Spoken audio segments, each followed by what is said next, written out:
Hello guys, இன்றைக்கி நம்ம வந்து ஒரு சிம்பிள் அண்ட் ஈஸியான ஒரு வெஜ் நூடுல்ஸ் ரெசிபி தான் பார்க்க போகிறோம். இது வந்து வீட் நூடுல்ஸில் பண்ணது.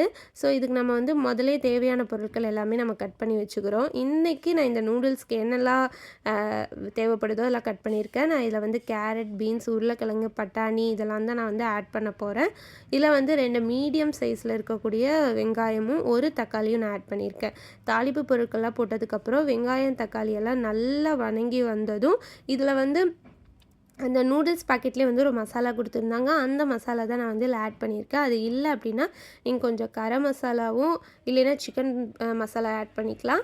ரெட் சில்லி பவுட்ரும் மஞ்சளும் ஆட் பண்ணிங்கன்னா போதும். அதுக்கப்புறம் இது நல்லா வணங்கி வந்த உடனேயுமே நம்ம வெஜ்ஜீஸ்லாம் ஆட் பண்ணுறோம். அது நல்லா அதில் இருக்க தண்ணியெல்லாம் வற்றி எண்ணெய் பிரிஞ்சு வந்ததுக்கப்புறமா நம்ம வந்து இதில் வந்து தண்ணி ஊற்றி நல்லா கொதிக்க வைக்கணும். இதில் 1.5 கப் தண்ணி வந்து நான் யூஸ் பண்ணியிருக்கேன். நல்லா கொதிச்சதுக்கப்புறம் நம்ம இதில் கொடுத்துருக்க நூடுல்ஸை வந்து ஆட் பண்ணிக்கலாம். ஸோ நல்லா கொதிச்சு வெந்து வந்ததுக்கப்புறமா நமக்கு ரொம்ப டேஸ்டியான நூடுல்ஸ் ரெடி ஆயிரும். நீங்களும்